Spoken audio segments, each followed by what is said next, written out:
Welcome back to the second episode of the show. I'm one of the hosts, AJ, and hopefully soon we'll be joined by KJ.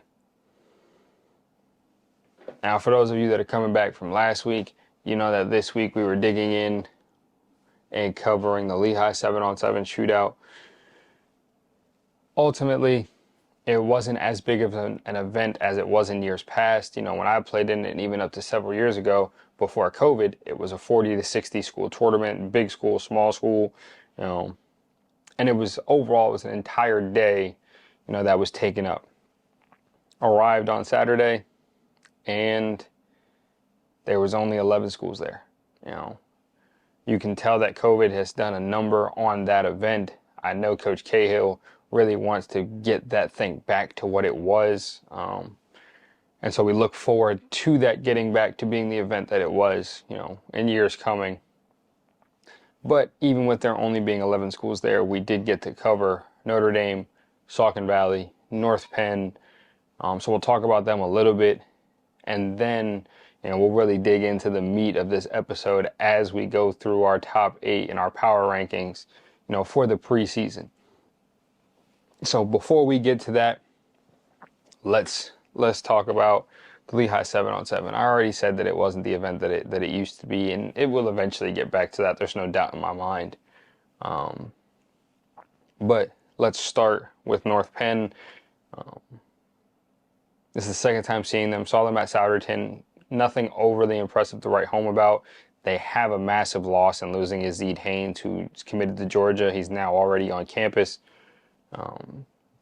They finished last year 6-6. I see them going something very similar this year from what we've seen. They're going to struggle early on as they're trying to mesh and figure out what their identity is and figure out who their big playmaker is going to be now that he is gone. They open up the season with Gavin Sidwire and LaSalle High School, so that is a tall order for anybody. But expect North Penn to get in touch their stride probably mid-year and, hopefully get that program back to what it was, when I was growing up, during the Anthony Gonzalez, Liberty, Tim Monsman era where North Penn was their biggest hurdle, to getting to the state championship game. And so, all in all, for them, they're just still trying to gel and mesh and get everything going as they prepare for this season. Secondly, talk about Saucon Valley. Last year was a 3-7, 3-8 year for them. Nothing impressive to write home about, but they lose a ton of production in their quarterback Travis Reifenstahl. He was their entire offense from what it seemed to be. He had over 1,200 yards passing. He was their second leading rusher with 350 yards rushing. Overall, it was a bad year for them, but, bright spot for them coming into this year. They have 2 sophomore receivers, going to be junior year receivers, in Jared Roan and Jack Robertson, who combined for over 1,000 yards. They were a majority of Reifenstahl's passing yards.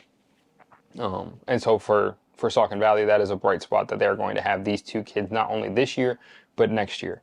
They're trying to get their new quarterback up to speed with the timing of it. And the good thing is that he will be with them this year and next year. So, expect them probably in the earlier part of the season and for most of the season probably to struggle a little bit. But at some point, they're going to get their footing and they're going to get their chemistry built.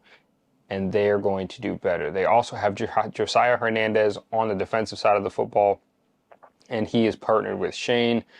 His last name, I am terrible at pronouncing, so I am not going to attempt it. But knowing that they have those 2 returning, who yet again are also on the younger side, they are going to be, I know Josiah Hernandez, he played with us last year. He played varsity as I think he was a sophomore, so he's going into his junior year. They have him, they have Shane, who are going to help bolster that defense, at least interiorly, and be able to run sideline to sideline and make plays for them. And lastly and not least, team that we've had in our top 8, Notre Dame. As expected, they came to the event as we predicted. They executed at a high level. Phil has them working very efficiently, very effectively. Darno, Ludlow, Lozano, Wisecarver all look to be on the same page. They did a good job of sitting in windows. Darno did a good job of hitting them on throws. There's not as many as explosive plays as you would expect with playmakers like Ludlow and Lozano and Wisecarver. I would like to see that offense get more vertical, especially as somebody that played in that offense and had success in it. You know what it can be once you start hitting those vertical routes and you let your playmakers get into space down the field. But all in all, really, really good looking showing for the Crusaders, and a strong start for Phil and his crew, at the Lehigh 7-on-7 shootout.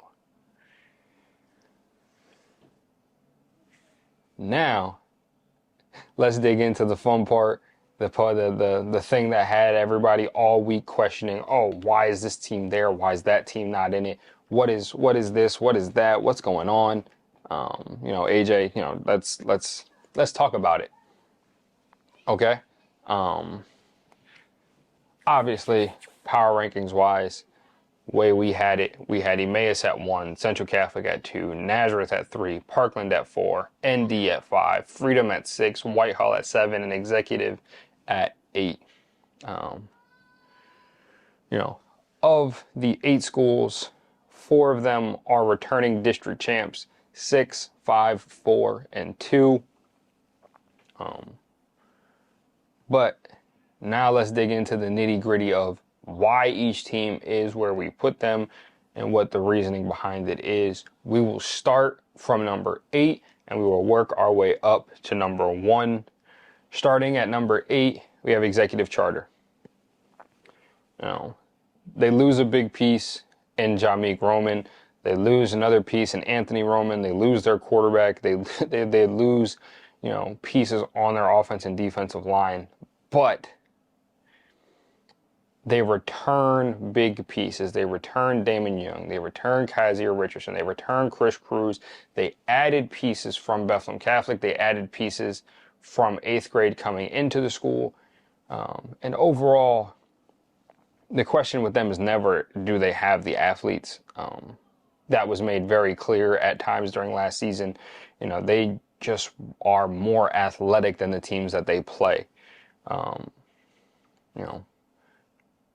We think that offensively, they're moving. They have a new offensive coordinator in Eric Soto.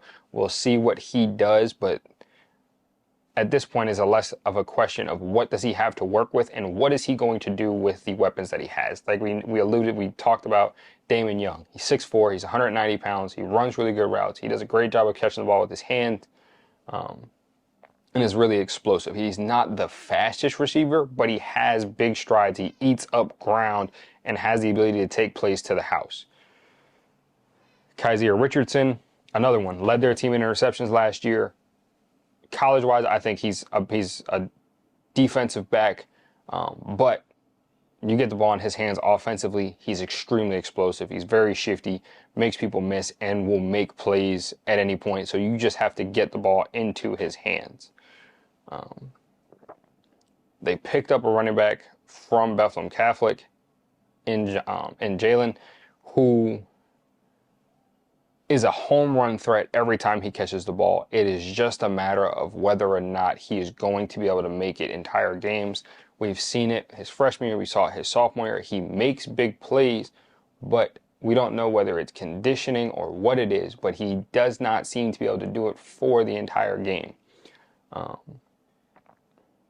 And so hopefully they figured out what that is, and this is going to allow him to play for the entirety of 4 quarters, because once he's able to do that, in our opinion, he's one of the best backs in the area.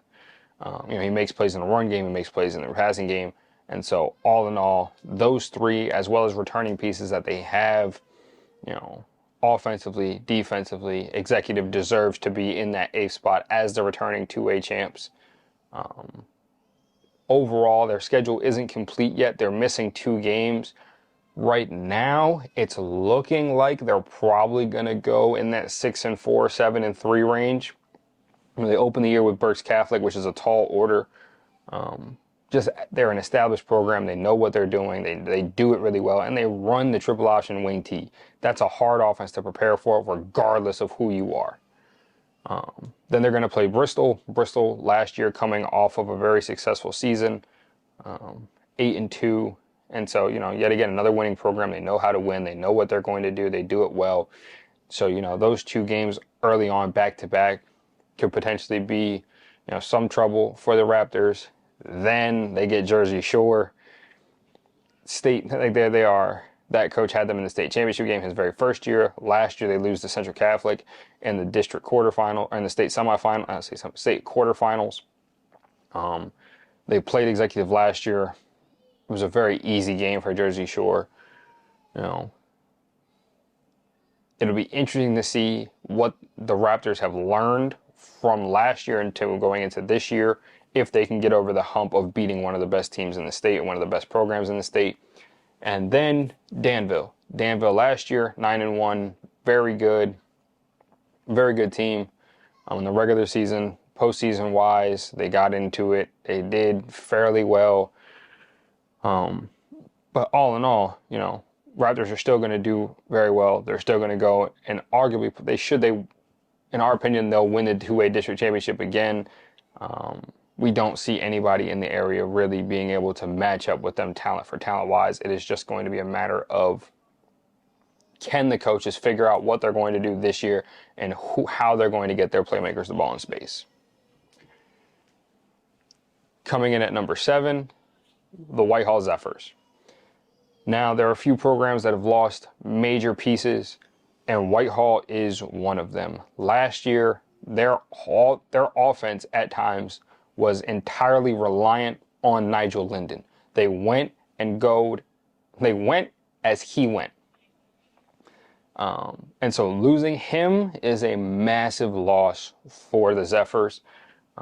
But they do return their starting quarterback, Trey Dogmanis, who I think is one of the better quarterbacks in the area. He's done well. He played at a high level last year. I think that going into this year, he has a better handle on what it is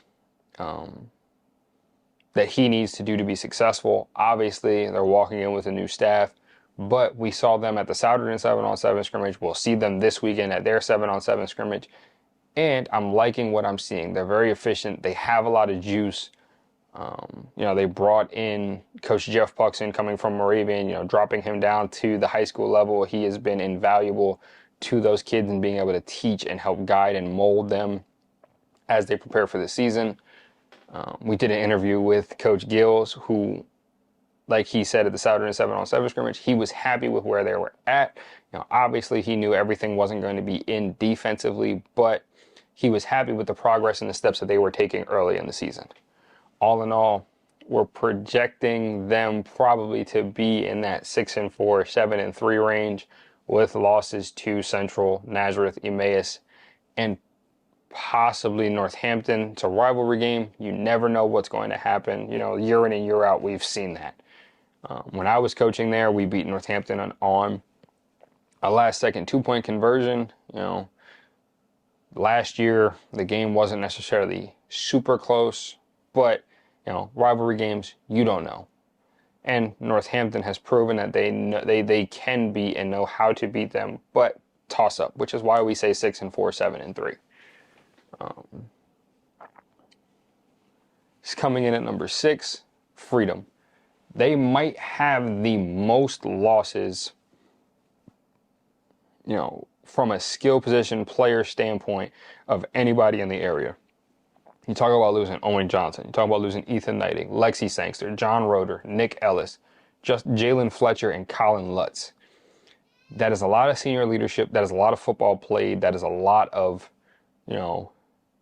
production from those guys in those positions. And so you're like, okay, well, you lose all that, but you're still putting them at 6, AJ. KJ, we know. And the reason why is because if there's anything we've learned from Jason Roeder, is that he is going to find a way to win football games. He has built a successful and sustainable program over at Freedom. And you return guys like Tanner Wheeler, you return Justin Peluso, you have Shaqiri Caldwell, who played meaningful reps last season for them down the stretch, Amari Du Bois, who once he comes back from his ACL, yet again has played a lot of meaningful reps for them, Jordan Moore, I believe he is the youngest of all the Moores, and yet again he has played and he has gotten meaningful reps, and Daniel Shifford on the offense and defensive front. Those are a lot of guys that have played a lot of successful football, that have learned and watched how the older guys operate and what it takes to be successful in that program. The biggest question that we have about Freedom is who is going to be their quarterback and how is he going to play from a talent standpoint. Is it going to be Xavier Dunbar? Is it going to be Giovanni Lede? Is it going to be one of their other young QBs? Who's going to be the guy? And are they going to be able to get the ball to their playmakers? Or are we going to see the same thing that we've seen from Freedom for the past few years? Is it going to be the Aaron Beat show, the same way that it was the Jalen Fletcher show? Is it going to be the same show as the Deontay Crawford show? Is it going to be the same thing as the AJ Fletcher show? Are they only going to really be able to rely on their running back and their quarterback to make plays in the running game? Or are they going to be able to get the ball to their athletes? Whoever their quarterback is, if they're able to do that and do that successfully, I won't be surprised to see Freedom jump up this board when we're talking about this into the season, because they have all the pieces. They have a good returning amount of guys on the front seven, both offensively and defensively. They have the size. Tanner Wheeler, the kid is 6'4", 250 pounds. He can move. There's a reason that he has multiple Division I offers. He's the younger brother of Tristan Wheeler, who is an All-American and standout at Richmond University.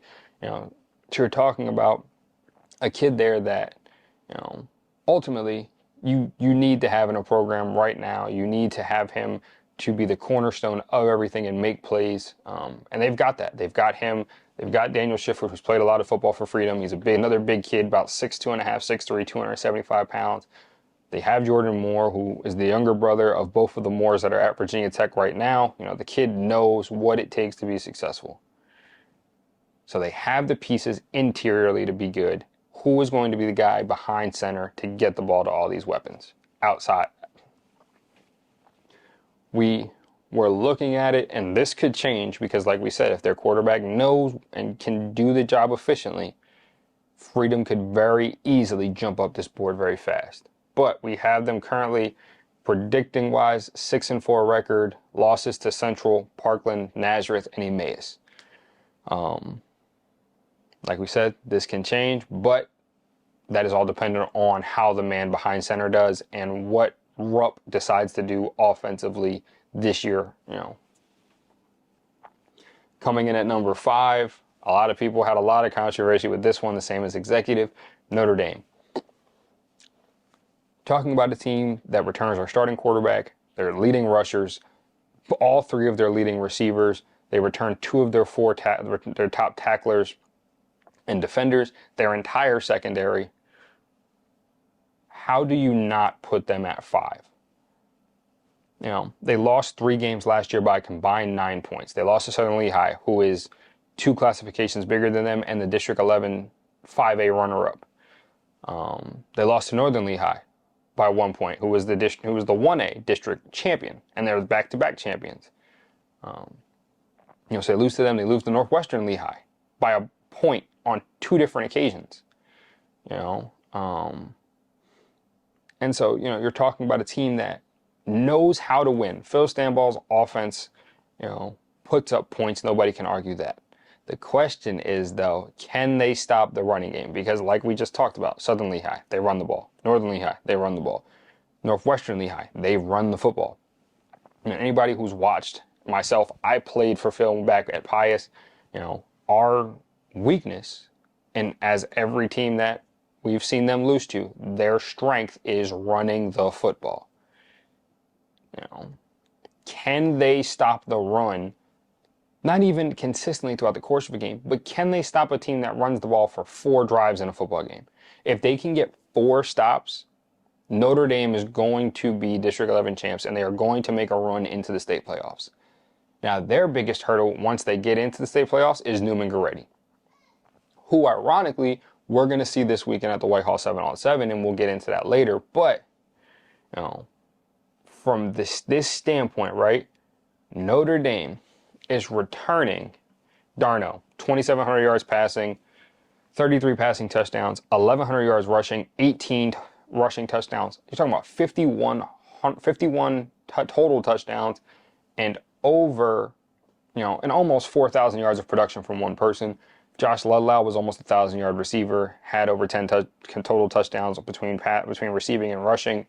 AJ Lozano had almost 800 yards receiving and 14 touchdowns. James Wisecarver, had almost 500 yards and had 6 touchdowns. Then I mentioned it. They have Dane Vasallo, who last year had 100 solo tackles, 65 assisted tackles, and 8.5 tackles for loss, who is their leading tackler.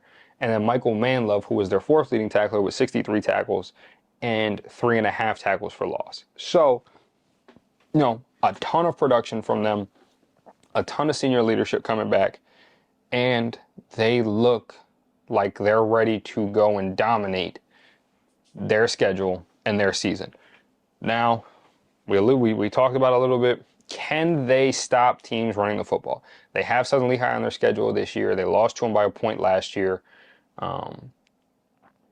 We don't know if Notre Dame is going to be able to stop the run. And because of that, we think that they might finish their season 9-1, but at the same time could easily finish at 10-0 if they can just get over the hump of Southern Lehigh.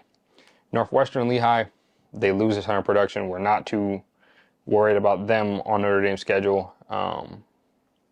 Northern Lehigh, they lost their starting quarterback, who's been a 3-year starter there. He's off to Bloomsburg. They lost their running back. They lost their biggest defensive weapon, who was also off to Bloomsburg. So you're talking about, not Bloomsburg, Kutztown. So you're talking about a lot of production from Northern Lehigh gone, and Notre Dame returning what they have should very easily go through this year. Now, obviously, that could change at any moment. But this is the expectation from the 3A district runner-up. Coming in at number 4 is Parkland. Tim Monsman has always had very successful programs. He knows what it takes to be successful. He did it at Liberty when he had them at 3 out of 4 state championships back in the late early 2000s. And when they eventually won it in 2008 with Anthony Gonzalez, Devin Street, Jared West, Levi Brown, Brandon Brader. He did it then. He's done it now. He knows what it takes to be successful. And so for that reason, what he's done at Parkland, they were the 6A district champs last year. Walking into this season, it's only right that they are in our top 4 one way or the other. Now, the reason that they land at 4, they lose Najee Bullock, they lose Jack Harrison, they lose Victor Pagan, and they lose Nate Kemmerer. So a lot of senior leadership that's gone, a lot of production gone. You lose your top 2 receivers, you lose your two of your top 2 tacklers. Those are big pieces lost. But they return arguably the best player in the area in Trey Tremba. They return their starting quarterback in Luke Spang. They return Connor Johns. They return Russell Clark. So they return pieces that have played meaningful and a lot of reps. Tremba last year, 1,300-yard rusher, district champion in the 100 and 200. Really good football player. Luke Spang, really solid quarterback, has played really efficiently. Zach Bradley has done a great job of coaching him and grooming him into being able to play in that offense and play fast and play without thinking. And so for those reasons, you're like, okay, this is really good. This for them is going to help them be successful this year. Also, we saw last year how they played a freshman in Marquise Wimberly, who has since departed and is now at Nazareth. Well, hate to break it to everybody, but Parkland isn't going to sit here and lick their wounds because they're walking in with another talented freshman running back in TJ Lawrence, who's a little bit bigger than Wimberly. He's just nowhere near as fast. Wimberly is one of the fastest athletes in the country. As we've seen, he went out to Oregon and just was blazing in those hundreds and 60s that he ran. And so, all in all, Parkland, though, is going to walk in with TJ Lawrence, who is almost 6 foot. He's 210 pounds. And just because he's that size doesn't mean that he's slow.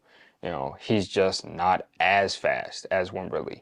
But he is still fast and he can still make plays both in the backfield and out wide, which will help Trey Trumba tremendously.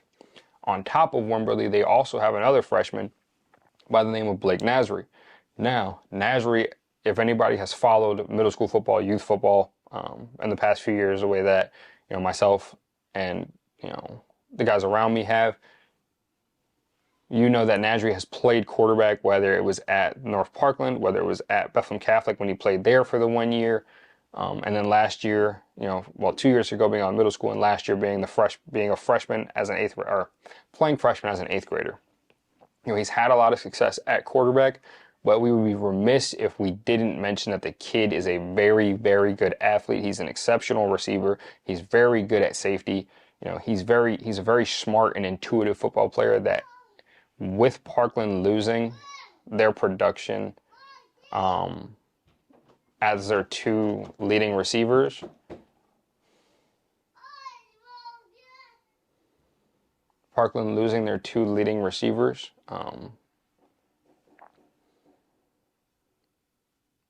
don't be surprised to see Nasri put out there potentially. I don't want to say at the very beginning of the season, but we could see it earlier in the season if Parkland's receivers are not producing the way that they need to be successful. All in all, with that being said, we think that Parkland probably finishes the year somewhere with a 7-3 to 8-2 record, with losses to Central, potentially Whitehall, and possibly Emmaus. Whitehall and Emmaus, big rivalry games, so we'll see what those look like. And then they play Central Catholic earlier on in the year, and just, we're talking about waiting to see if Central is going to be able to throw the ball, because if they are one-dimensional, that plays very much into Central's strength on the defensive front. Now, walking into the number 3 spot, and everybody can make an argument that this school should be higher, and I'm not going to sit here and say that I disagree with you or I agree with you, but when we look at why they are here, it is a very tough argument to make. So, we mentioned it earlier with Nigel Linden, this could arguably be the biggest loss a school has in Nazareth's loss of Sammy Sasso. Offensively, defensively, they went as Sasso went. Offensively, he's the guy that's distributing the ball. He's giving the pill to Mason Keener. He's getting the ball to Nolan Lobb. He's making plays with his own feet. He's getting the ball, out the way that he needs to and the way that Tom Falzone has taught him to. Defensively, he was their anchor. He's the guy in the middle of the field, and sometimes he was the only person in the box outside of their four down front. And teams still could not run the ball with him there. So you're talking about losing that kind of player. That's a tough one to lose. And then on top of that, you still lost Nolan Lobb. You still lost Bugby, who was arguably the best kicker in the area, and it still makes no sense to me how he's not going on to kick in college, but to each their own. And then you lose Colin Wells and Chase Reinheimer. You lost Reinheimer at the end of last season because he was due to injury. Colin Wells is now graduated, but those two at running back, taking some of the load off of Sammy Sasso's body, those are big losses. But here's why they go to number 3, and that you can say they deserve to be higher. Mason Keener. Between him and Trey Trumba, it's a toss-up on who you ask who the best player in the area is. So you return him. You return Sean Kinney. Yet again, who's the best lineman in the area? It's a toss-up between him, Landino, Raheem Battles. You can say any one of the 3.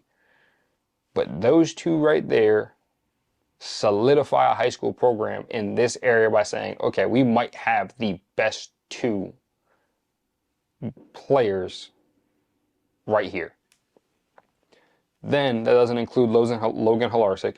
That doesn't include Frankie Morose. I alluded to it earlier in that they added Marquise Wimberly, who's another extremely explosive athlete. And we talked about last year, they didn't really have a running game. So now you're telling me we're going to spread all these people out and put Wimberly in the backfield to be able to give him the handoff with a 5-man, maybe 6-man box if we attach a tight end? Whew. And they brought back Caleb Newsom, who left last year, went to the Petty school. He's back now. He just got offered by Lafayette. So you're talking about all the schools in the area, they have the most offers, most offered athletes out of everybody. And so, why are they at number 3? Who's their quarterback going to be? Is it going to be Peyton Falzone? Is it going to be the other guy? Who knows? But we have to see who the quarterback is going to be. Are they going to be able to handle getting the ball to all these athletes? Are they going to be able to play, on Friday nights and play successfully? So we'll see.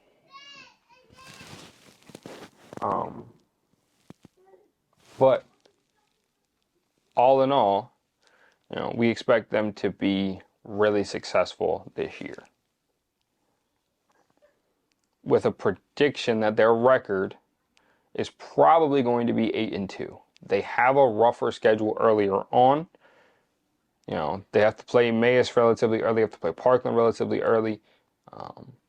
We don't know what that defense is going to look like, and because of that, I don't know how they handle Trey Trumba early on in the season. I don't know how they handle Riley Guffrey and that Emmaus offense early in the season.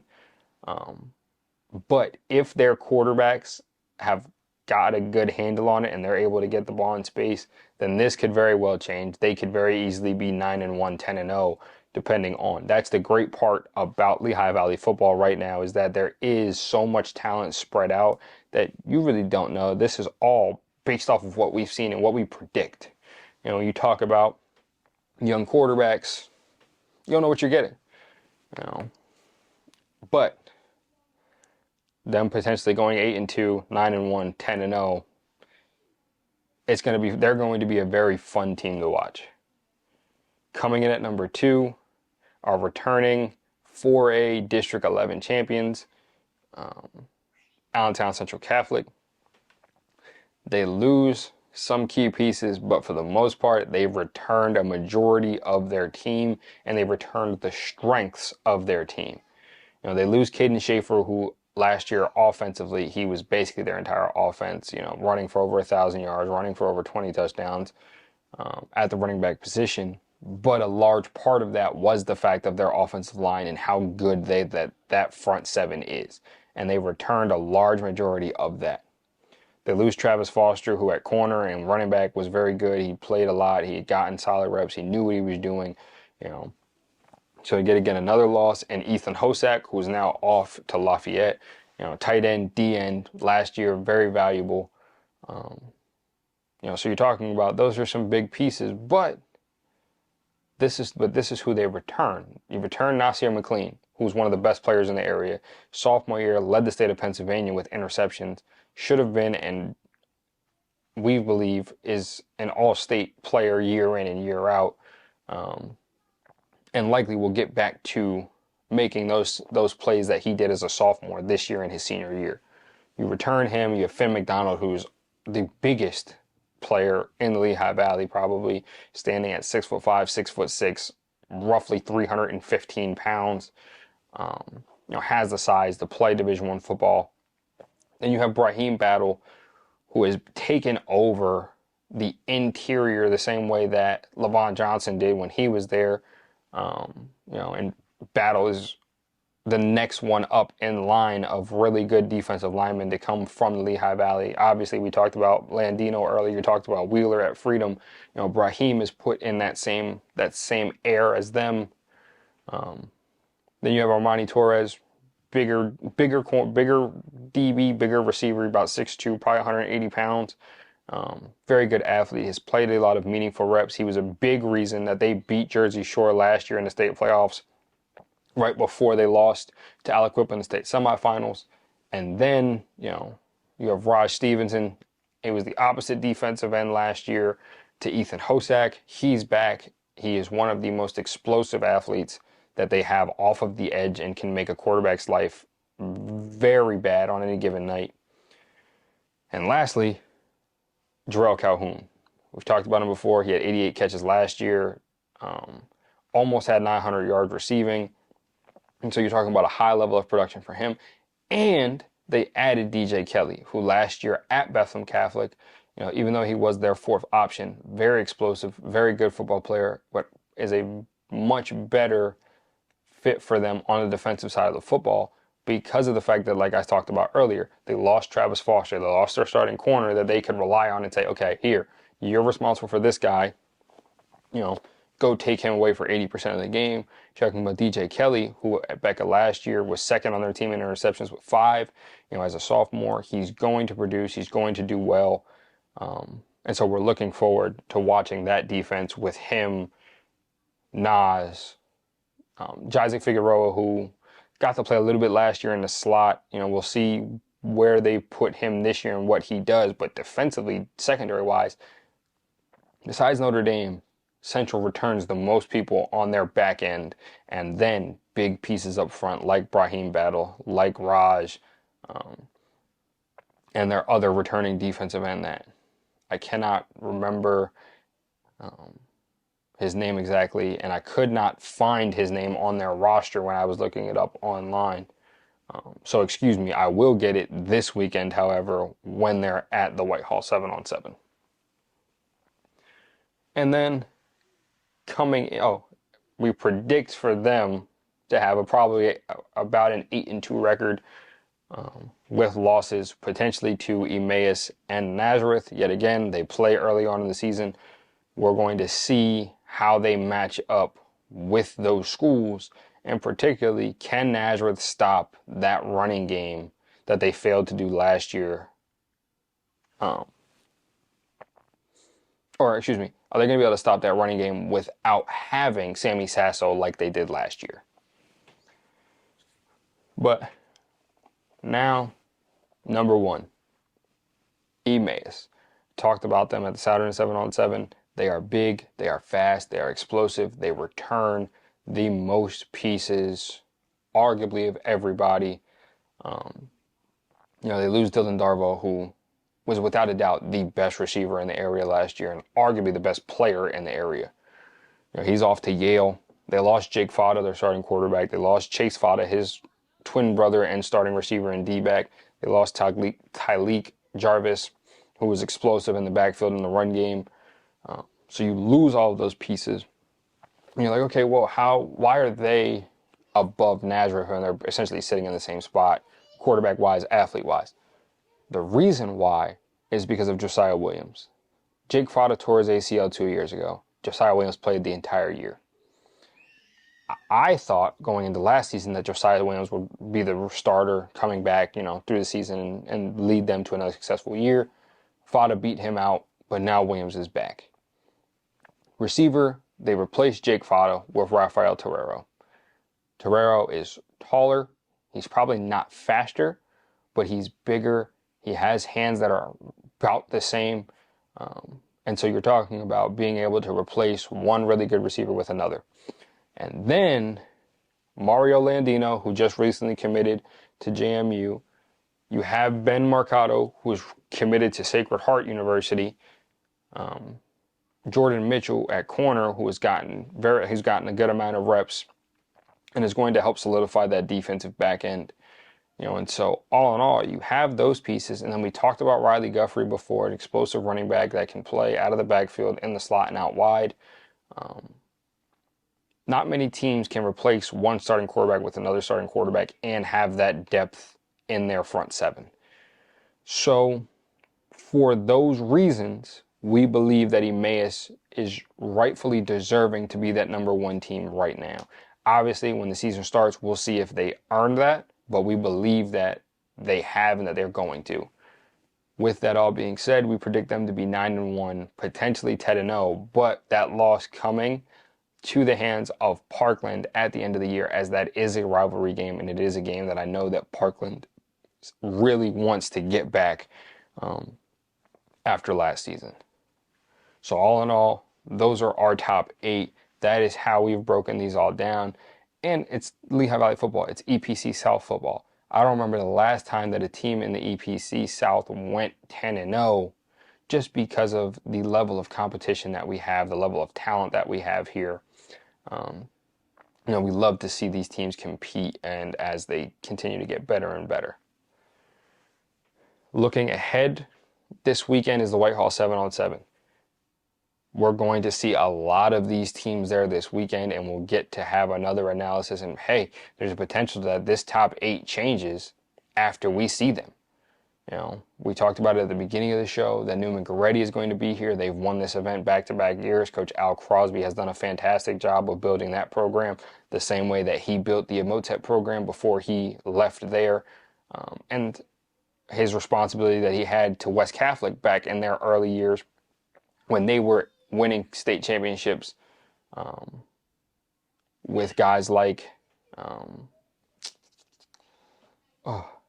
I'm sorry, I was about to say Dave Williams, but Dave Williams went to Emotep. But,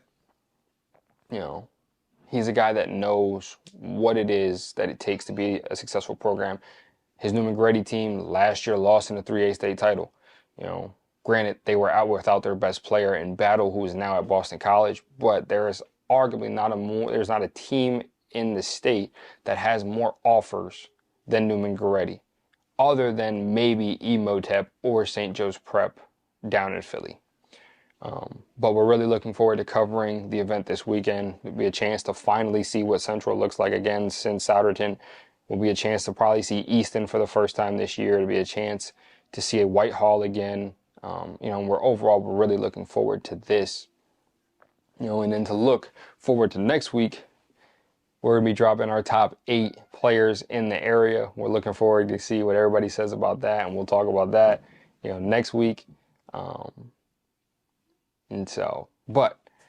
we said it last week on the show, we also are going to cover middle school and youth football once those begin.